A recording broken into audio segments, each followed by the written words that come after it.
Deep work is valuable. ये बात तो आप सब मानते होंगे कि आजकल के टाइम पे कंपटीशन बहुत बढ़ गया है। आप चाहे किसी भी फील्ड में हो, आपको कॉम्पिटिटर्स तो मिलेंगे ही, और जैसे जैसे टाइम गुजरता जा रहा है कंपटीशन और भी बढ़ता जा रहा है। तो अब क्वेश्चन ये है कि आज के इस डिस्ट्रैक्शंस और कंपटीशन से भरे टाइम में हम कैसे आगे बढ़ सकते हैं और कैसे कंपटीशन को बीट कर सकते हैं। काफी रिसर्च के बाद इस बुक के ऑथर कैल न्यूपोर्ट कहते हैं कि अगर आपको आज के इस इकोनॉमी में आगे बढ़ना है तो आपको इन दो में से किसी एक टाइप का इंसान बनना होगा। Number 1, the high skill workers. ये बात तो हम सब जानते हैं कि आजकल हर दिन कोई नई टेक्नोलॉजी आ रही है और टेक्नोलॉजीज इतनी तेजी से आ रही है कि इन्हें समझना और सीखना लोगों के लिए मुश्किल हो गया है, और कंपनीज और ऑर्गेनाइजेशंस को ऐसे लोग चाहिए जो इन मशीन्स को अच्छे से समझते हो और इन्हें यूज करना जानते हो। इसलिए आज की इकोनॉमी में जो लोग बहुत आगे जाएंगे वो हैं हाई स्किल वर्कर्स, मतलब ऐसे लोग जो कि इंटेलिजेंट और कॉम्प्लिकेटेड मशीन्स को यूज करना जानते हो। अब मैं जानता हूं कि आप में से बहुत से लोगों को मशीन्स में शायद इंटरेस्ट ना हो, सो डोंट वरी, क्योंकि सेकंड टाइप के लोग जो कि इस न्यू इकोनॉमी में सबसे आगे जाएंगे वो हैं सुपरस्टार्स, मतलब ऐसे लोग जो कि अपनी फील्ड में बहुत अच्छे हों। जैसे विराट कोहली क्रिकेट के सुपरस्टार है, मेसी और रोनाल्डो फुटबॉल के सुपरस्टार है, जेसन स्टैथम हॉलीवुड के सुपरस्टार है। मतलब ये लोग अपनी फील्ड में एक्स्ट्रॉर्डिनरी हैं और इसी वजह से आज ये इतने सक्सेसफुल हैं। इसीलिए अगर आप वो फर्स्ट टाइप के पर्सन नहीं बन सकते हो तो आपको सेकंड टाइप का पर्सन बनना होगा। इन दोनों के अलावा एक और टाइप का पर्सन है जो इस न्यू इकोनॉमी में बहुत आगे जाएगा, और वो है द ओनर्स, मतलब वो लोग जिनके पास इन्वेस्ट करने के लिए बहुत सारा पैसा हो। लेकिन ये बात हम सब जानते हैं कि मैक्सिमम लोगों के पास इतना पैसा नहीं होता, इसीलिए हम इस टाइप को डिस्कस नहीं करेंगे और जो बाकी दो टाइप्स है उन पे फोकस करेंगे। तो अब क्वेश्चन ये है कि आखिर हम एक सुपरस्टार या फिर एक हाई स्किल वर्कर कैसे बन सकते हैं। अगर आपको दोनों में से किसी एक टाइप का भी पर्सन बनना है तो आपके पास ये दो एबिलिटीज होनी चाहिए। Number 1, the ability to quickly master hard things, मतलब नई चीजों को जल्दी समझना और सीखना। And number 2, the ability to produce at an elite level in terms of both quality and speed, मतलब गुड क्वालिटी काम करना और वो भी कम टाइम में। अब आप चाहे एक हाई स्किल वर्कर बने या फिर एक सुपरस्टार बने, आपके अंदर ये दो एबिलिटीज होना मस्ट है। जैसे मान लो अगर आपको नए नए मशीन्स को मास्टर करना है तो आपको नए मशीन्स को जल्दी समझना होगा और उन्हें मास्टर करना होगा, और फिर सेकंड एबिलिटी का यूज करके आपको उन मशीन्स को यूज करना है और क्वालिटी वर्क प्रोड्यूस करना है, और वो भी कम टाइम में। सिमिलरली अगर आपको सुपरस्टार बनना है, जैसे मान लो आपको एक बहुत अच्छा क्रिकेटर बनना है, तो आपके अंदर ये एबिलिटी होनी चाहिए कि आप जल्द से जल्द क्रिकेट को सीखो और उसे मास्टर करो, और फिर जब आपके मैचेस हो तो फिर आप सेकंड एबिलिटी का यूज करके अपनी स्किल्स का यूज करके ज्यादा से ज्यादा रिजल्ट्स प्रोड्यूस करो। तो इन शॉर्ट अगर आपको एक हाई स्किल्ड वर्कर या फिर एक सुपरस्टार बनना है तो आपके अंदर ये दो एबिलिटीज होना मस्ट है। अब मेन क्वेश्चन ये है कि आखिर हम इन दो एबिलिटीज को किस तरह मास्टर करें ताकि हम अपनी लाइफ में आगे बढ़ सके। तो इसका आंसर बहुत सिंपल है। अगर आपको ये दो एबिलिटीज चाहिए तो आपको डीप वर्क को मास्टर करना होगा, क्योंकि जब आप डीप वर्क करते हैं तो आप नए और डिफिकल्ट चीजें जल्दी मास्टर करते हैं, और जब आप पूरे कंसंट्रेशन के साथ कोई काम करते हैं तो आप हाई क्वालिटी वर्क भी प्रोड्यूस करते हैं, और वो भी कम टाइम में। आपको ये सब मैं इसलिए बता रहा हूँ ताकि आपको डीप वर्क की इंपॉर्टेंस के बारे में पता चले और आपको ये पता चले कि ये स्किल आज की टाइम पे कितनी इंपॉर्टेंट है, जिसे आजकल हर कोई इग्नोर करता है और कोई भी इसके बारे में बात नहीं करता। कंक्लूजन, इसीलिए ये बात याद रखना है कि डीप वर्क एक बहुत ही वैल्यूएबल स्किल है, और अगर आपको आज के टाइम पे आगे बढ़ना है और कंपटीशन को बीट करना है तो आपके अंदर ये स्किल होना मस्ट है। Deep work is rare. 2012 में फेसबुक ने दुनिया का सबसे बड़ा ओपन ऑफिस बनाया था। ओपन ऑफिस मतलब ऐसा ऑफिस जिसमें कोई अलग डिपार्टमेंट्स ना हो, बल्कि सारे ही लोग एक ही फ्लोर पे हो और एक बड़े से स्पेस में काम कर रहे हो। अब ये करने से हो सकता है कि उनके ऑफिस के लोगों को कम्युनिकेट करने में ज्यादा आसानी हो, बट ओपन ऑफिस में प्रॉब्लम ये है कि ये कभी भी डीप वर्क को प्रमोट नहीं करता, क्योंकि ऑब्वियस सी बात है कि अगर लोग ओपनली काम करेंगे तो डिस्ट्रैक्शन ज्यादा होंगी, जैसे लोग ज्यादा इंटरप्ट करेंगे, साथ ही जब किसी एक आदमी का फोन बजेगा तो बाकी सब भी डिस्ट्रैक्ट होंगे और इसी तरह के बहुत से प्रॉब्लम्स होते हैं। ओपन ऑफिस के अलावा बहुत से ऑफिसेज में इंस्टेंट मैसेजिंग भी होती है, मतलब लोग कॉन्स्टेंटली मैसेजेस के थ्रू कम्युनिकेट करते हैं। जैसे दुनिया की one of the biggest computer hardware company IBM भी इंस्टेंट मैसेजिंग करती है। IBM के एक मैनेजर कहते हैं कि IBM में हर दिन 2.5 मिलियन मैसेजेस सेंड किए जाते हैं, वो भी IBM के अंदर उनके एम्प्लॉयज को। मतलब आप सोच लो कि एक दिन में एक एम्प्लॉय को कितने मैसेजेस जाते होंगे और वो कितना डिस्ट्रैक्ट होते होंगे। इसके अलावा आजकल जो ट्रेंड बहुत चल रहा है वो है सोशल मीडिया प्रेजेंस, और ये तो मैंने खुद भी एक्सपीरियंस किया है। जैसे आजकल बहुत से एम्प्लॉयर्स और कंपनीज अपने एम्प्लॉयज को एनकरेज करते हैं कि वो सोशल मीडिया पे अकाउंट्स बनाएं। जैसे आपने द न्यूयॉर्क टाइम्स के बारे में सुना होगा, वो अपने हर एक एम्प्लॉय को एनकरेज करते हैं कि वो ट्विटर पे अकाउंट बनाएं। अब ऑथर ने बुक में ये सारी बातें इसलिए बताई है ताकि लोगों को अवेयरनेस मिले कि आज की टाइम पे डीप वर्क कितना रेयर होता जा रहा है, मतलब आज के टाइम पे इसका यूज कम से कम होता जा रहा है। अब देखो, मैं ये नहीं कह रहा कि मैसेजिंग और सोशल मीडिया जैसी चीजें बिल्कुल यूजलेस है। ऑब्वियस सी बात है कि आज के टाइम पे कम्युनिकेट करने के लिए लोगों का इन टूल्स को यूज करना जरूरी है, लेकिन ये बात तो आप सच में मानते होंगे कि अक्सर हम सोशल मीडिया और मैसेजिंग का यूज फालतू कामों के लिए करते हैं। अगर ये सारे टूल्स यूज करना बहुत जरूरी है तो फिर ठीक है, आप इन्हें जरूरत के वक्त यूज कर सकते हो, बट मोस्टली लोग इन्हें फालतू कामों के लिए यूज करते हैं। और अगर आपको यकीन नहीं आता तो आप अपना इनबॉक्स ही देख ले। मोस्टली जो हम मैसेजेस करते हैं वो बिल्कुल काम के नहीं होते, और चाहे मैसेजेस काम के हो या ना हो, वो हमें डिस्ट्रैक्ट जरूर करते हैं। हमारे यहाँ लोगों ने एक अलग ही कॉन्सेप्ट बना लिया है कि इंटरनेट आज की टाइम में बहुत जरूरी है, और ये बात सच भी है कि इंटरनेट काफी चीजों के लिए जरूरी है। बट ऑथर हमें यहाँ बस यही एडवाइस दे रहे हैं कि आप इंटरनेट और मैसेजेस का यूज सिर्फ जरूरत पड़ने पर ही करो, क्योंकि अगर कोई ऐसी चीज है जो डीप वर्क को सबसे ज्यादा रोकती है तो वो है डिस्ट्रैक्शंस, और इंटरनेट एक बहुत बड़ा डिस्ट्रैक्शन है। कंक्लूजन, इसलिए इस चैप्टर से याद रखना कि आज के टाइम पे डीप वर्क कम से कम होता जा रहा है, और लोगों ने ये कॉन्सेप्ट बना लिया है कि इंटरनेट एक बहुत जरूरी चीज है, और अगर हम इंटरनेट यूज नहीं करेंगे तो हम पीछे रह जाएंगे। इसलिए इंटरनेट और मैसेजिंग जैसे टूल्स का यूज सिर्फ जरूरत पड़ने पर करना चाहिए। आपकी लाइफ कैसी हो जाएगी? ज्यादातर लोग ऐसी सिचुएशंस में बहुत डर जाएंगे, उन्हें नेगेटिव थॉट्स आएंगे और उन्हें हर चीज बहुत बुरी लगने लगेगी। अब मैं विश करता हूँ कि आपके साथ ऐसा कभी ना हो, बट ऐसे बहुत से लोग हैं जो कैंसर से गुजर रहे हैं और उनकी लाइफ बिल्कुल ऐसी ही है। एक बहुत ही famous science writer Winifred Gallagher के साथ भी कुछ ऐसा ही हुआ था। उन्होंने अपनी ये स्टोरी अपनी बुक रैप्ट में बताई है। उन्हें भी कैंसर ही हुआ था, बट उनकी स्टोरी डिफरेंट है, क्योंकि मैक्सिमम लोगों की तरह उन्होंने अपने कैंसर पे और अपनी लाइफ की नेगेटिव चीजों पे फोकस नहीं किया, बल्कि अपनी लाइफ के इंपॉर्टेंट चीजों पे फोकस किया। जैसे अपने राइटिंग करियर पे फोकस किया और अपनी लाइफ के सिर्फ पॉजिटिव और अच्छी चीजों पे फोकस किया। अब इवन दो उन्हें कैंसर था, बट स्टिल वो अपनी लाइफ में बहुत खुश थी, क्योंकि वो अपना अटेंशन सिर्फ अच्छी और पॉजिटिव चीजों को दे रही थी। और उसी वक्त उन्होंने अपनी लाइफ में एक बहुत ही इंपॉर्टेंट डिस्कवरी की कि हम अपनी लाइफ में जैसा फील करते हैं, जैसा सोचते हैं और जैसा करते हैं, वो सब हम लाइफ में जिस चीज पे फोकस करते हैं उसकी वजह से होता है। जैसे आपने भी लाइफ में कई सारे अच्छे और बुरे एक्सपीरियंसेस किए होंगे। अब अगर आप अपनी लाइफ के बुरे एक्सपीरियंसेस पे फोकस करोगे और उन्हें अटेंशन दोगे तो आप बुरा फील करोगे, और अगर आप अच्छे एक्सपीरियंसेस पे फोकस करोगे तो आप अच्छा फील करोगे। अब आप सोच रहे होंगे कि इन सब बातों का डीप वर्क से क्या कनेक्शन है, तो इसका जवाब मैं आपको अभी देता हूँ।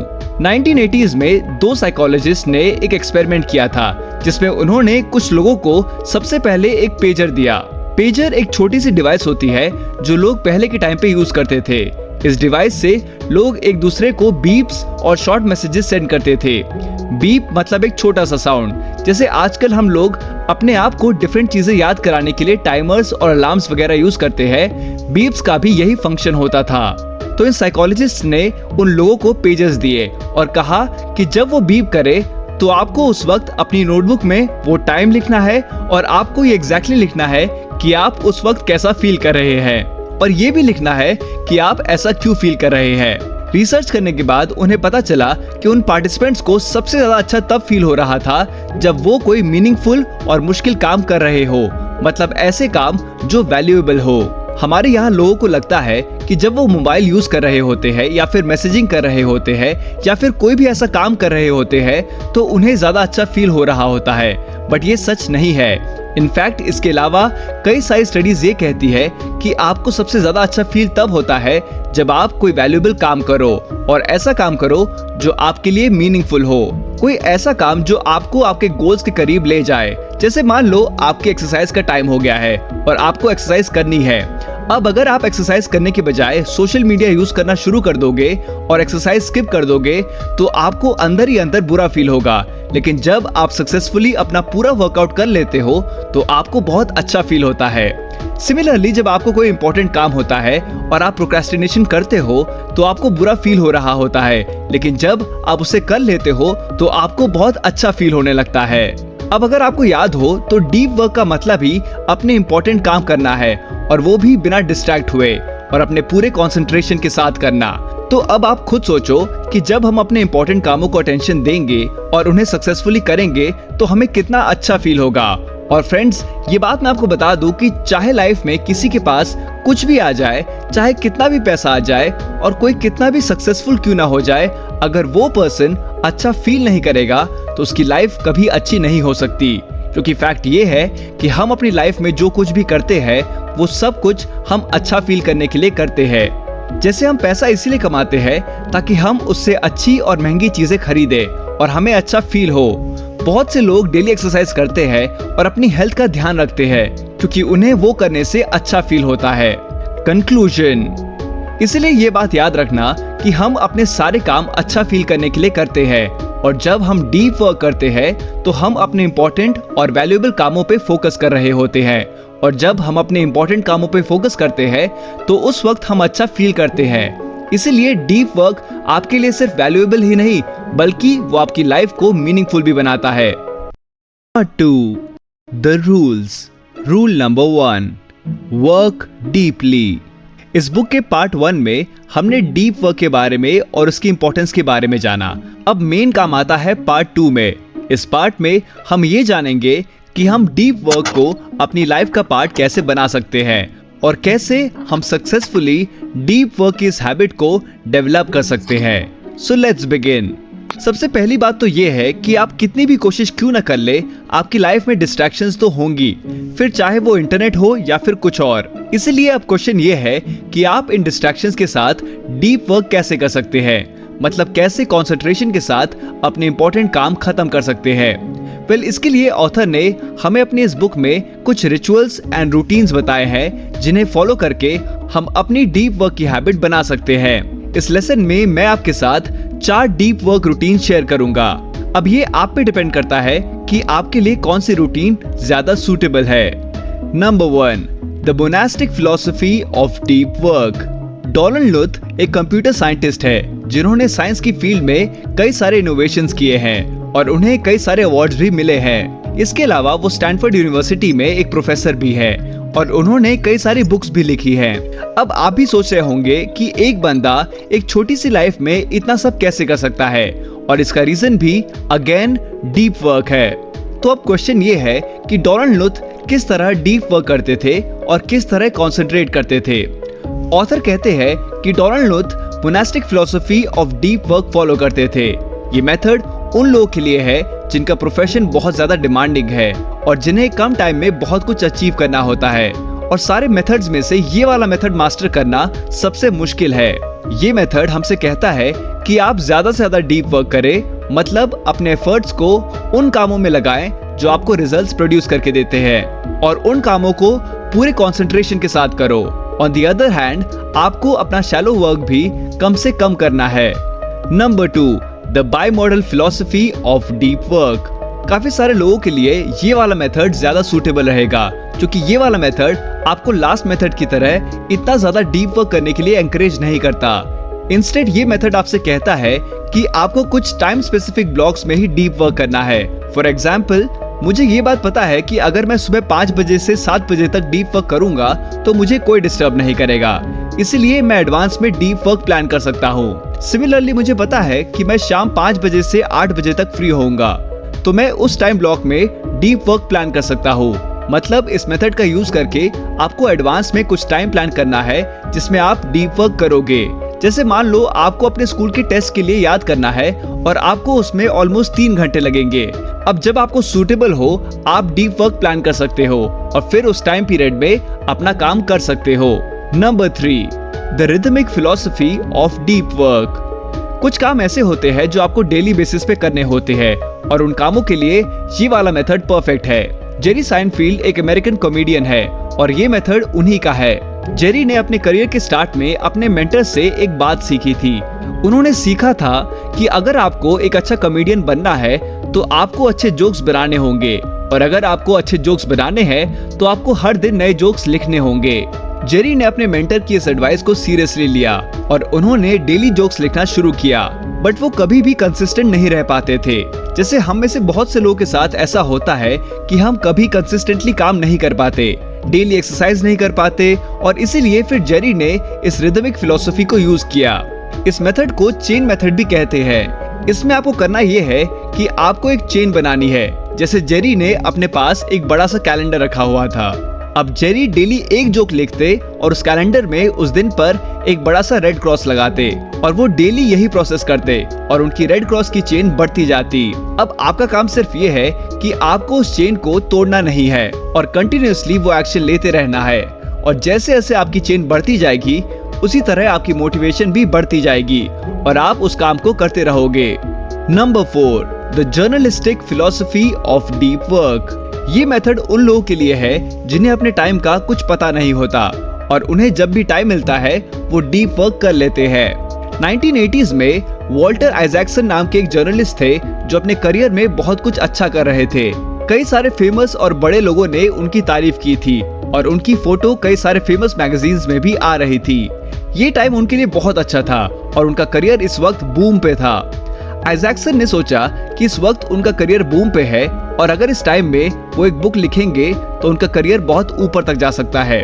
इसलिए फिर उन्होंने एक टाइटल चूज किया और उस पे बुक लिखना शुरू कर दिया। अब ये बात तो आपको भी पता होगी कि जर्नलिस्ट का काम किस तरह का होता है। उन्हें किस वक्त क्या काम आ जाए उन्हें कुछ नहीं पता होता और इसीलिए आइजैक्सन ने अपनी बुक लिखने के लिए इस मेथड का यूज किया।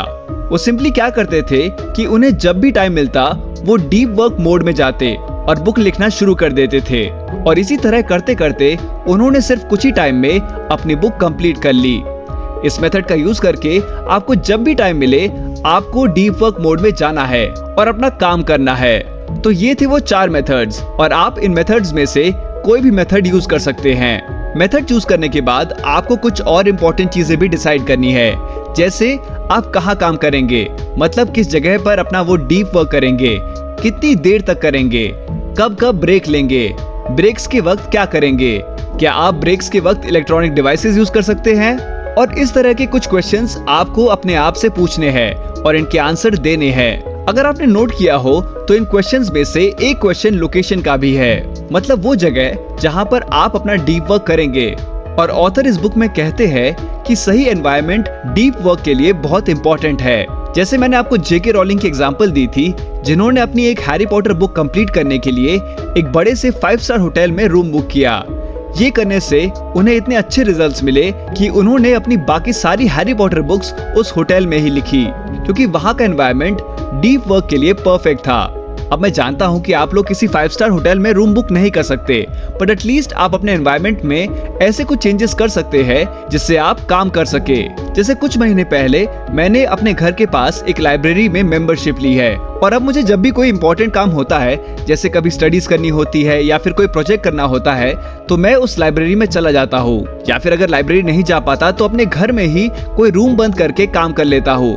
इस तरह आप भी अपने आसपास कोई ऐसा एनवायरनमेंट ढूंढे जहां आप कंसंट्रेशन से काम कर सके। साथ ही ऑथर कहते हैं कि अगर आप अपने एनवायरनमेंट से सारे इलेक्ट्रॉनिक डिवाइसेस को हटा दे तो आप ज्यादा अच्छे से काम कर सकेंगे। सिमिलरली अगर आपको कोई ग्रुप टास्क करना है तो आप दूसरों के साथ काम कर सकते हैं। साथ काम करने का ये मतलब नहीं कि आप एक दूसरे को डिस्ट्रैक्ट करें, इंस्टेड आपको मिलके काम करना है और उसी तरह फोकस के साथ काम करना है। लास्ट और सबसे इम्पोर्टेंट चीज ये है कि डीप वर्क कोई एक बार वाली चीज नहीं है, बल्कि एक स्किल है, एक हैबिट है और बाकी स्किल्स की तरह ये स्किल भी प्रैक्टिस के साथ बेटर होती है। जैसे जब आप पहले दिन जिम जाते हैं और एक्सरसाइज करते हैं तो आप एक दिन में फिट नहीं हो जाते।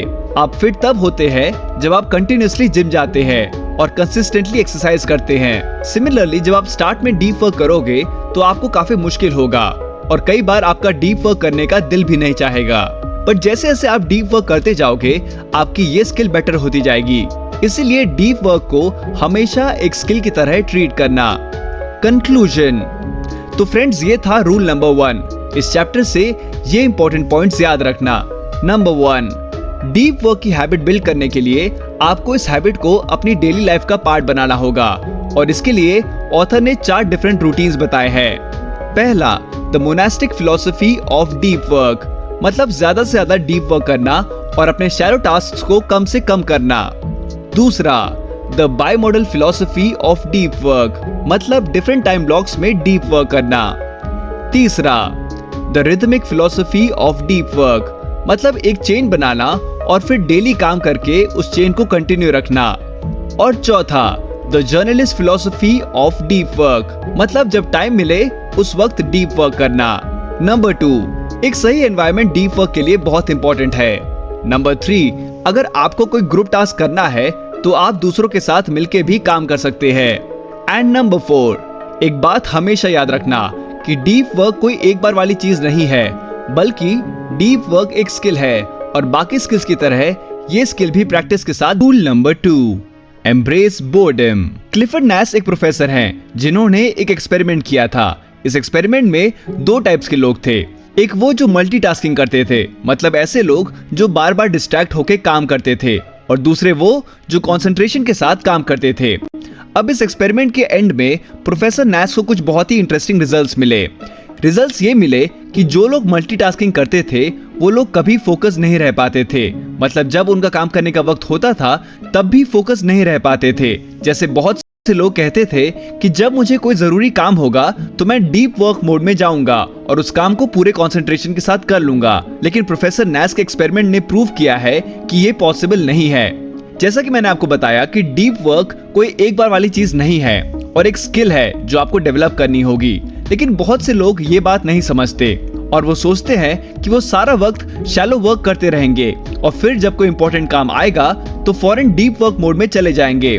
बट कई सारे एक्सपेरिमेंट्स ये प्रूव कर चुके हैं कि ये पॉसिबल नहीं है। अगर आपको डीप वर्क करना है तो आपको अपने माइंड को उसके लिए प्रिपेयर करना होगा। वैसे ही जैसे एक बॉक्सर अपने आप को किसी फाइट के लिए प्रिपेयर करता है, यूं समझ लो कि वो डीप वर्क सेशंस किसी फाइट की तरह हैं और जो कुछ भी आप उस डीप वर्क सेशन के बाहर करते हो वो उसकी ट्रेनिंग है। इस लेसन में मैं आपको कुछ इंपॉर्टेंट टिप्स दूंगा जिसकी हेल्प से आप अपनी इस डीप वर्क की स्किल को डेवलप कर सकते हैं। सबसे पहले मैं आपसे एक सवाल पूछना चाहता हूँ, जब भी आप डीप वर्क करते हैं तो वो ऐसी कौन सी चीज है जो आपको सबसे ज्यादा परेशान करती है?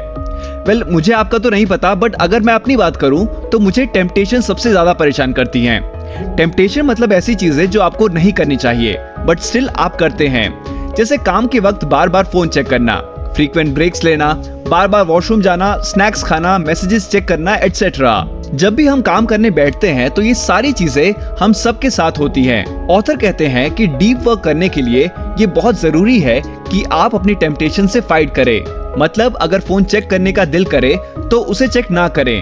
अगर बार बार ब्रेक लेने का दिल चाह रहा है तो उसे कंट्रोल करें। मतलब इन शॉर्ट अपनी टेम्पटेशन से फाइट करें। अब मान लो कि आप बाहर मार्केट में सब्जी लेने गए, आपने उस सब्जी वाले को ऑर्डर दिया और वो आपके लिए सब्जी निकाल रहा है।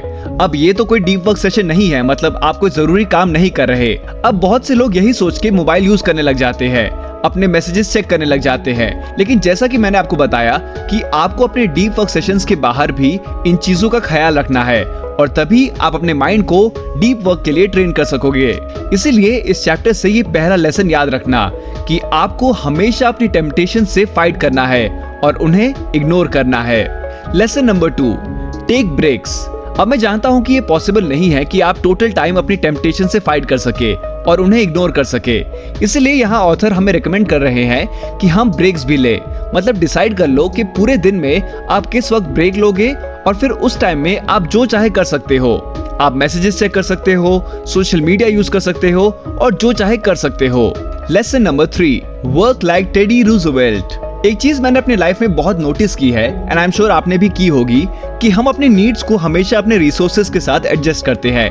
जैसे इंडिया में कई जगहों पर पानी का बहुत इशू है और कुछ जगहों पे 24 आवर्स पानी आता है। अब जिन लोगों के घर में पानी का प्रॉब्लम होता है वो लोग बहुत संभाल के और केयरफुली पानी यूज करते हैं और जितना पानी उनके पास होता है उसी में अपनी सारी नीड्स पूरी करते हैं। जबकि दूसरी तरफ वो लोग जिनके घर में 24 घंटे पानी आता है वो लोग उन सेम नीड्स को पूरा करने के लिए कई ज्यादा पानी यूज करते हैं क्योंकि उनके पास ज्यादा पानी है। सिमिलरली आपने नोट किया होगा कि जब लोग की इनकम बढ़ जाती है तो उनके एक्सपेंसेस भी बढ़ जाते हैं। ऑथर कहते हैं कि लोग यही सेम चीज टाइम के साथ भी करते हैं। जैसे अगर आपको एक एग्जाम करने के लिए 2 घंटे दिए जाए तो चांसेस है कि आप उस एग्जाम को पूरे 2 घंटे में ही कंप्लीट करोगे, जबकि अगर आपको उस एग्जाम के लिए 1 घंटा दिया जाए तो आप उसे 1 घंटे में ही कंप्लीट कर लोगे। थियोडोर रूजवेल्ट अमेरिका की पूरी हिस्ट्री में सबसे यंग प्रेसिडेंट रह चुके हैं। अब वो यंगेस्ट प्रेसिडेंट इसीलिए बने क्योंकि उन्होंने कम टाइम में अपनी लाइफ में बहुत कुछ अचीव कर लिया था। एंड अगेन उसका रीजन था डीप वर्क। बट क्वेश्चन ये है कि आखिर थियोडोर रूजवेल्ट ये डीप वर्क कैसे करते थे, मतलब कैसे वो इतने डीप कंसंट्रेशन के साथ अपना काम करते थे। थियोडोर रूजवेल्ट ये बात अच्छे से जानते थे कि इंसान अपनी नीड्स एंड वांट्स को हमेशा अपनी रिसोर्सेज के साथ एडजस्ट करता है और ये बात मैं आपसे ऑलरेडी शेयर कर चुका हूँ। और इसी बात को ध्यान में रखते हुए थियोडोर रूजवेल्ट जब भी कोई काम करते तो अपने आप को स्ट्रिक्ट डेडलाइंस देते। डेडलाइंस मतलब टाइम लिमिट्स, जिनसे पहले आपको वो काम कंप्लीट करना है। अब डेडलाइन देने से होता ये था कि एक शॉर्ट टाइम मिल जाता था और जैसा मैं आपसे ऑलरेडी शेयर कर चुका हूँ कि हम अपने कामों को अपने टाइम के साथ एडजस्ट करते हैं। इसलिए अगर आप भी थियोडोर रूजवेल्ट की तरह अपने आप को कम टाइम देंगे और स्ट्रिक्ट डेडलाइंस देंगे तो आप उन स्मॉल डेडलाइंस में भी अपना काम कंप्लीट कर सकते हैं। Lesson number 4, meditate productively. इस चैप्टर का लास्ट लेसन है प्रोडक्टिव मेडिटेशन। अगर आपने कभी मेडिटेशन की हो तो आपको पता होगा कि मेडिटेशन में हम एक जगह बैठ के अपनी ब्रेथ पे फोकस करते हैं। बट आखिर मेडिटेशन का पर्पस क्या होता है? मेडिटेशन का पर्पस बहुत सिंपल है। मेडिटेशन में हम किसी एक चीज पे कंसंट्रेट करते हैं ताकि हमारा कंसंट्रेशन एंड फोकस इंप्रूव हो। अब मोस्टली लोगों को ये मेडिटेशन बहुत डिफिकल्ट लगता है और इसीलिए ऑथर हमें रेकमेंड करते हैं कि हम प्रोडक्टिव मेडिटेशन करें। प्रोडक्टिव मेडिटेशन में हम सिंपली कहीं जाके वॉक करते हैं या फिर रनिंग, स्ट्रेचिंग या फिर कोई भी इस तरह की एक्टिविटी। ये एक्टिविटी करते वक्त आपको अपनी लाइफ के किसी प्रॉब्लम पे फोकस करना है। जैसे मैं जब भी जॉगिंग करने जाता हूँ तो मैं अपने किसी नए प्रोजेक्ट के बारे में सोच रहा होता हूँ या फिर किसी भी प्रॉब्लम के बारे में सोच रहा होता हूँ और उस प्रॉब्लम का सोल्यूशन निकालता हूँ। इस मेडिटेशन के वक्त आपको एक बात अच्छे से याद रखनी है कि बाकी मेडिटेशंस की तरह इस मेडिटेशन में भी आपको अपनी पूरी अटेंशन उस प्रॉब्लम पे रखनी है। ये मेडिटेशन करने से आपका माइंड कंसंट्रेट करने के लिए ट्रेन होगा। कंक्लूजन, तो ये था रूल नंबर 2 जिसकी हेल्प से आप अपनी डीप वर्क की स्किल को डेवलप कर सकते हो। इस चैप्टर से ये इंपॉर्टेंट बातें याद रखना। नंबर 1, डीप वर्क कोई एक बार वाली चीज नहीं है और एक स्किल है। इसीलिए अगर आपको डीप वर्क करना है तो आपको अपने माइंड को उसके लिए प्रिपेयर करना होगा, वैसे ही जैसे एक बॉक्सर अपने आप को किसी फाइट के लिए प्रिपेयर करता है। यूं समझ लो कि वो डीप वर्क सेशंस किसी फाइट की तरह है और जो कुछ भी आप उस डीप वर्क सेशन के बाहर करते हो वो उसकी ट्रेनिंग है। नंबर 2, रेजिस्ट टेम्पटेशंस, मतलब अपनी टेम्पटेशन से फाइट करो। नंबर 3, डीप वर्क के साथ साथ डेली कुछ देर के लिए ब्रेक्स भी लो। नंबर 4, जब भी कोई काम करो तो अपने आप को स्ट्रिक्ट डेडलाइंस दो ताकि वो काम कम टाइम में कंप्लीट कर सको। एंड नंबर 5, डेली कुछ देर के लिए प्रोडक्टिव मेडिटेशन किया करो। Rule number 3, quit social media. जब हम डीप वर्क की बात करते हैं तो डीप वर्क के बीच में जो एक सबसे बड़ा हर्डल है, जो एक सबसे बड़ी दीवार है, वो है इंटरनेट एंड सोशल मीडिया की। इसीलिए इस चैप्टर में हम इंटरनेट और सोशल मीडिया के बारे में डिस्कस करेंगे। इस चैप्टर में हम ये डिस्कस करेंगे कि क्या आपको सोशल मीडिया यूज करना चाहिए या नहीं, अगर हाँ करना चाहिए तो कितना करना चाहिए, और आप डीप वर्क के साथ साथ सोशल मीडिया का फायदा कैसे उठा सकते हैं। सबसे पहली चीज तो आपको ये करनी है कि आपको एक पेपर पे अपने पर्सनल एंड प्रोफेशनल गोल्स लिखने हैं और ये गोल्स कुछ भी हो सकते हैं। ये गोल्स शॉर्ट टर्म भी हो सकते हैं एंड लॉन्ग टर्म भी हो सकते हैं। ये गोल्स आपके करियर से रिलेटेड भी हो सकते हैं और आपकी पर्सनल लाइफ से रिलेटेड भी हो सकते हैं। बस ऐसे गोल होने चाहिए जो आप अचीव करना चाहते हो। अपने गोल्स लिखने के बाद आपको सिंपली अपने आप से पूछना है कि क्या सोशल मीडिया आपके इस गोल को सपोर्ट करता है। जैसे मान लो आप एक स्टूडेंट हो और आप कॉलेज में हो। अब आपका एक शॉर्ट टर्म गोल है कि आपको इस साल एग्जाम में एटलीस्ट 80% मार्क्स लाने हैं। अब अपने आप से ये क्वेश्चन पूछो कि क्या सोशल मीडिया आपके इस गोल को सपोर्ट करता है, और फिर 10 में से रेटिंग दो। जैसे हो सकता है कि फेसबुक पे ऐसे कोई पेजेस हो जो आपकी स्टडी से रिलेटेड मटेरियल डालते हो, या फिर हो सकता है कि व्हाट्सएप पे आपका कोई स्टडी ग्रुप हो जहां आप अपने फ्रेंड्स के साथ डिफरेंट टॉपिक्स पे डिस्कशन करते हो। अब ये तो थे प्लस पॉइंट्स, लेकिन सोशल मीडिया के आपके स्टडीज पे कई सारे नेगेटिव इफेक्ट्स भी पड़ेंगे। जैसे मेरा पहले व्हाट्सएप पे एक स्टडी ग्रुप था जहां हम डिफरेंट टॉपिक पे डिस्कशंस करते थे और पढ़ाई से रिलेटेड बातें करते थे, लेकिन पढ़ाई के अलावा उस ग्रुप में बहुत सी फालतू बातें भी होती थी और मेरा इनबॉक्स कंटिन्यूअसली भरा रहता था।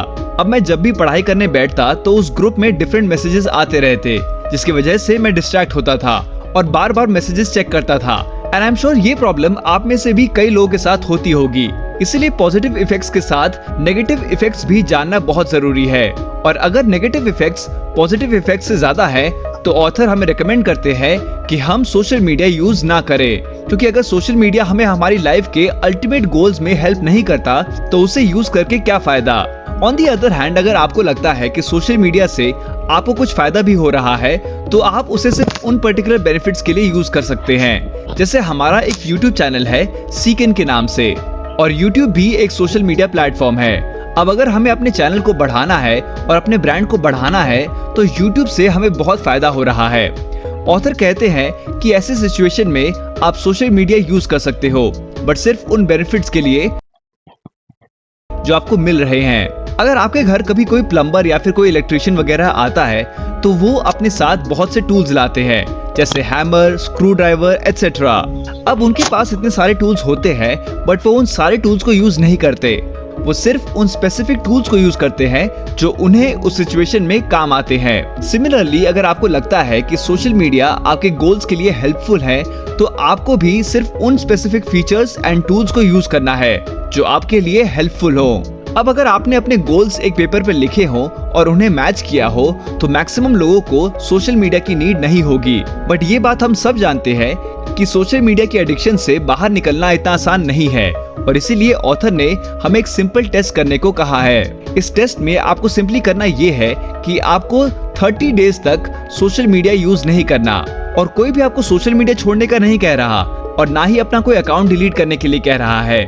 बस 30 डेज के लिए सोशल मीडिया यूज नहीं करना, और फिर 30 डेज के बाद अपने आप से पूछना कि क्या सोशल मीडिया यूज ना करने से आपकी लाइफ में कोई इंप्रूवमेंट आई है या नहीं। और सेकंड क्वेश्चन ये पूछना कि सोशल मीडिया यूज ना करने से क्या आपके फ्रेंड्स कम हो गए हैं या फिर क्या आपके रिलेशनशिप्स में कोई प्रॉब्लम्स आई हैं। इन दो क्वेश्चंस को आंसर करने के बाद डिसाइड करो कि क्या आप सोशल मीडिया यूज करोगे या नहीं। अब तक तो आप ये बात समझ ही गए होंगे कि इंटरनेट और सोशल मीडिया एक बहुत बड़ा डिस्ट्रैक्शन है, और सोशल मीडिया के बारे में मैं तो आपसे ऑलरेडी डिस्कस कर चुका हूँ कि सोशल मीडिया और इंटरनेट हमें सिर्फ अपने बेनिफिट्स के लिए यूज करना चाहिए। अब क्वेश्चन ये है कि क्या हम इंटरनेट को अपने एंटरटेनमेंट के लिए यूज कर सकते हैं या नहीं। जैसे मैं पर्सनली बहुत सी मूवीज डाउनलोड करता हूँ, म्यूजिक सुनता हूँ, नेटफ्लिक्स यूज करता हूँ, तो अब क्वेश्चन ये है कि क्या हमें एंटरटेनमेंट के लिए इंटरनेट यूज करना चाहिए। तो ऑथर कहते हैं कि आप इंटरनेट एंटरटेनमेंट के लिए यूज कर सकते हो, बट उसकी भी एक कंडीशन है। हमें से बहुत से लोग अपना काम खत्म करने के लिए टू डू लिस्ट बनाते हैं और अपने वर्क टाइम को अच्छे से शेड्यूल करते हैं, बट बहुत से लोग अपने फ्री टाइम को शेड्यूल नहीं करते। मतलब ये डिसाइड नहीं करते कि वो अपने फ्री टाइम में क्या करेंगे, और फिर जब वो फ्री होते हैं तो वो मोबाइल में यूट्यूब खोल लेते हैं और फिर रैंडम वीडियोस देखने लगते हैं। बहुत से लोग फ्री टाइम में टीवी खोल लेते हैं और रैंडमली चैनल्स घुमाते रहते हैं, और फिर कब उनका फ्री टाइम खत्म हो जाता है उन्हें पता ही नहीं चलता और कोई एंटरटेनमेंट भी नहीं होता। ऑथर कहते हैं कि अपने वर्क टाइम के साथ आपको अपना फ्री टाइम भी शेड्यूल करना चाहिए। मतलब एडवांस में डिसाइड करके रखो कि आप अपने फ्री टाइम में एग्जैक्टली क्या करोगे। जैसे अपने फ्रेंड्स के साथ बाहर जाओगे, वॉक पे जाओगे या फिर कोई पर्टिकुलर मूवी देखोगे। मतलब एडवांस में डिसाइड करके रखो, और फिर जब फ्री टाइम मिले तो मोबाइल में रैंडम चीजें करने के बजाय वो करो जो आपने प्लान किया है। कंक्लूजन। तो फ्रेंड्स, ये था रूल नंबर 3। इस चैप्टर से ये इंपॉर्टेंट बातें याद रखना। पहला, अगर सोशल मीडिया आपको आपके गोल्स में हेल्प नहीं करता तो उसे क्विट कर दो। दूसरा, जैसे एक इलेक्ट्रीशियन या फिर कोई भी वर्कर अपने सारे टूल्स यूज करने के बजाय कुछ स्पेसिफिक टूल्स यूज करता है, उसी तरह आपको भी सोशल मीडिया के उन फीचर्स एंड टूल्स को यूज करना है जो आपके लिए यूजफुल हो और बाकी चीजों को इग्नोर करना है। तीसरा, अगर सोशल मीडिया आपके लिए बिल्कुल यूजफुल नहीं है तो उसे परमानेंटली बंद करने के बजाय उसे सिर्फ 30 डेज के लिए यूज ना करो और फिर देखो क्या इंप्रूवमेंट आई है। चौथा, वर्क टाइम की तरह अपने फ्री टाइम को भी शेड्यूल किया करो। Rule number 4, drain the shallows. Book के इस लास्ट चैप्टर में हम डीप वर्क को सक्सेसफुली करने के लिए और शैलो वर्क को रिड्यूस करने के लिए कुछ और इफेक्टिव स्ट्रैटेजीज डिस्कस करेंगे। सबसे पहले तो अगर आप ज्यादा से ज्यादा डीप वर्क करना चाहते हैं और शैलो वर्क को अपनी लाइफ में कम करना चाहते हैं तो आपके लिए ये जानना बहुत जरूरी है कि आप अपना टाइम कहाँ स्पेंड करते हैं, और इसके लिए ऑथर हमें रेकमेंड करते हैं कि हम अपने दिन का हर एक मिनट शेड्यूल करें। सबसे पहले तो अपने पास एक नोटबुक बना ले जहां आप अपना शेड्यूल लिखेंगे। पेपर के लेफ्ट साइड पे वो टाइम ब्लॉक्स लिखे और फिर उनके सामने वो काम लिखे जो आप उस टाइम में करेंगे। जैसे सुबह 6 से 7 बजे तक एक्सरसाइज करना, 8 से 9 बजे तक पढ़ाई करना, और इसी तरह पूरे दिन का शेड्यूल बना ले। अब इस तरह के शेड्यूल में लोगों को 2 प्रॉब्लम्स होती हैं। पहली प्रॉब्लम तो ये होती है कि लोगों के एस्टिमेट्स गलत हो जाते हैं। जैसे मान लो मैंने अपने दिन के 2 घंटे एक्सरसाइज करने के लिए रखे हुए हैं, बट जब मैंने एक्सरसाइज स्टार्ट की तो मेरा टोटल टाइम 3 घंटा हो गया। मतलब जितना मैंने सोचा था उससे ज्यादा टाइम लग गया। दूसरा प्रॉब्लम ये होता है कि हमारे शेड्यूल्स के बीच में डिफरेंट ऑब्लिगेशंस और इमरजेंसीज आ जाती है। जैसे मान लो आपका स्टडी करने का टाइम है और अचानक घर में गेस्ट्स आ जाएं। सिमिलरली आपके घर में कोई बीमार हो जाए और आपको इमरजेंसी में हॉस्पिटल ले जाना पड़ जाए, मतलब ऐसा कुछ भी अनएक्सपेक्टेड इवेंट। ऑथर कहते हैं कि जब भी ये 2 प्रॉब्लम्स हो तो आपको सिंपली अपने शेड्यूल को रीशेड्यूल करना है। मतलब जो बचा हुआ टाइम है उसका फिर से शेड्यूल बना लेना है। और एक बात याद रहे कि ये शेड्यूल बनाने का हमारा मेन एम ये है कि हमें पता चल सके कि हमारा टाइम कहाँ जा रहा है। इसीलिए अगर आपको एक दिन में 10 बार भी अपना शेड्यूल बनाना पड़े तो कोई प्रॉब्लम नहीं है। इस शेड्यूल में आप एक चीज ये भी कर सकते हो कि आप टाइम लिमिट्स ऐड कर सकते हो। जैसे मैं ऑलरेडी आपसे ये डिस्कस कर चुका हूँ कि हम अपने कामों को अपने टाइम के हिसाब से मैनेज करते हैं। मतलब जब हमारे पास ज्यादा टाइम होगा तो हम वो काम करने में ज्यादा टाइम लगाएंगे, और जब काम कम होगा तो फिर उसी टाइम में अपने काम खत्म करेंगे। इसीलिए एक स्ट्रिक्ट डेडलाइन लगाना बहुत फायदेमंद होगा। जैसे आप एक डेडलाइन लगा सकते हो कि आपको अपने सारे काम 7 बजे से पहले खत्म करने हैं और आप 7 बजे के बाद काम नहीं करोगे। ये करने से आप और ज्यादा फोकस हो जाओगे और फिर किसी न किसी तरह आप अपने काम डेडलाइन से पहले खत्म कर लोगे। अब एक शेड्यूल हम इसीलिए बना रहे हैं ताकि हम अपने शैलो वर्क को कम से कम कर सके। लेकिन अब मेन क्वेश्चन ये है कि आखिर ऐसे कौन से टास्क हैं जो हमारे लिए वाकई वैल्यूएबल है और जिन्हें हमें ज्यादा टाइम देना चाहिए। तो इसका आपको अपने गोल से पता चलेगा। जो काम आपके गोल से रिलेट करता है वो काम वैल्यूएबल है, और जो काम आपके गोल से रिलेट नहीं करता वो लेस वैल्यूएबल है। इसलिए अपने शेड्यूल में वो काम रखना जो आपके लिए वाकई वैल्यूएबल हो। इस चैप्टर के एंड में ऑथर हमें एडवाइस दे रहे हैं कि आपको एक ऐसा इंसान बनना है जो हार्ड टू रीच हो। मतलब एक ऐसा इंसान जिसे लोग आसानी से कांटेक्ट ना कर पाएं। अगर डिस्ट्रैक्शंस की बात की जाए तो डिस्ट्रैक्शन में एक बड़ी डिस्ट्रैक्शन ईमेल और मैसेजेस हैं। और इस लास्ट लेसन में ऑथर ने हमसे कुछ इंपॉर्टेंट टिप्स शेयर की हैं जिसकी हेल्प से हम हार्ड टू रीच बन सकते हैं और ईमेल्स और मैसेजेस से बच सकते हैं। Tip number 1, make people who send you email do more work. अगर आप कभी किसी ऑथर की वेबसाइट पे जाएं तो ज्यादातर ऑथर्स की वेबसाइट पे आपको एक ईमेल भी मिलता है और उस ईमेल की हेल्प से आप उन्हें कांटेक्ट भी कर सकते हैं। अब मोस्टली ऑथर्स अपना ईमेल इसलिए देते हैं ताकि उन्हें फीडबैक मिल सके और वो लोगों की हेल्प कर सके। बट कैल न्यूपोर्ट कहते हैं कि ये स्ट्रैटेजी ठीक नहीं है। अगर आप लोगों को इतना ओपनली अपना ईमेल दोगे तो आपको डेली बहुत से ईमेल्स आना शुरू हो जाएंगे एंड अगेन आप बहुत डिस्ट्रैक्ट हो जाओगे। इंस्टेड ऑथर रेकमेंड करते हैं कि आप फिल्टरिंग करो। मतलब सिर्फ स्पेसिफिक लोगों को और पर्पसेस को टारगेट करो। जैसे अगर आप कभी कैल न्यूपोर्ट की वेबसाइट पे जाओगे और उनका ईमेल ढूंढोगे तो आपको साथ में एक नोट भी मिलेगा। उस नोट में लिखा है कि ऑथर सिर्फ उन्हीं लोगों के ईमेल का रिप्लाई करेंगे जो इन स्पेसिफिक कामों के लिए उन्हें कांटेक्ट करेंगे, और फिर ऑथर वो स्पेसिफिक काम लिख देते हैं जो उनके लिए वाकई वैल्यूएबल है। ये करने से ईमेल सेंडर्स को ये पता चल जाता है कि अगर वो इन कामों के अलावा किसी और चीज के लिए कांटेक्ट करेंगे तो उन्हें कोई रिप्लाई नहीं मिलेगा। फिल्टरिंग करने से आपको ये फायदा होगा कि आपके ईमेल्स और मैसेजेस बहुत कम हो जाएंगे। जैसे मैं पर्सनली इतना सोशल मीडिया यूज नहीं करता, मतलब सिर्फ बिजनेस के लिए यूज करता हूँ और मेरा कोई पर्सनल यूज नहीं है। लेकिन व्हाट्सएप मैं बहुत यूज करता हूँ, क्योंकि मोस्टली मैं अपने टीम मेंबर से व्हाट्सएप पे कांटेक्ट करता हूँ। अब पहले मुझे व्हाट्सएप पे बहुत से फालतू वीडियोस और पिक्चर्स आती थी जो मेरे अपने फ्रेंड्स एंड कजिन्स मुझे सेंड करते थे और मैं बहुत डिस्ट्रैक्ट होता था। इसीलिए फिर इससे बचने के लिए मैंने फिल्टरिंग का यूज किया और अपने सारे फ्रेंड्स को ब्लॉक कर दिया। और मैंने उन्हें ये भी बताया कि मैंने उन्हें क्यों ब्लॉक किया है। फिल्टरिंग करने के बाद अब मुझे सिर्फ इम्पोर्टेंट मैसेजेस ही आते हैं जो मुझे मेरे टीम मेंबर्स सेंड करते हैं। Tip number 2, do more work when you send और रिप्लाई टू ईमेल्स। अब जब आपको किसी का ईमेल आए और आपको रिप्लाई करना हो तो बेटर है कि आप उसे ज्यादा से ज्यादा डिटेल में रिप्लाई करें, ताकि आपको छोटी छोटी डिटेल के लिए बार बार मैसेज ना करना पड़े। जैसे मान लो आपका कोई फ्रेंड आपसे मिलना चाहता है और वो आपसे पूछ रहा है कि आप कब अवेलेबल हो, इसीलिए फिर बेटर है कि आप छोटे छोटे मैसेजेस करने के बजाय डिटेल में एक बड़ा मैसेज कर दो, ताकि आपको बार बार डिस्टरबेंस ना हो। जैसे सबसे पहले उन्हें बताओ कि आप कब अवेलेबल हो, कहाँ मिल सकते हो, किस टाइम पे मिलना चाहते हो, और सब कुछ एक साथ डिटेल में बता दो ताकि आप बार बार डिस्टर्ब ना हो। Tip number 3, don't respond. Last tip है डोंट रिस्पॉन्ड। मतलब इस बात को समझो कि हर एक ईमेल और मैसेज को रिप्लाई करना जरूरी नहीं है। अगर आप कोई इंपॉर्टेंट काम कर रहे हो और वो मैसेज या ईमेल इंपॉर्टेंट नहीं है तो उसे इग्नोर करो। या तो आप लेट रिप्लाई दे सकते हो या फिर कंप्लीटली इग्नोर कर सकते हो। कंक्लूजन, तो ये था इस बुक का लास्ट चैप्टर। इस चैप्टर से ये इंपॉर्टेंट बातें याद रखना। नंबर 1, डेली अपना टाइम शेड्यूल करें ताकि आप अपना ज्यादा से ज्यादा टाइम वैल्यूएबल टास्क में स्पेंड करें। नंबर 2, अपने शेड्यूल में टाइम लिमिट्स ऐड करो। नंबर 3, एक हार्ड टू रीच पर्सन बनो, मतलब ऐसे इंसान बनो जिससे लोग इजीली कनेक्ट ना कर सके, और इसके लिए ये 3 टिप्स फॉलो करो।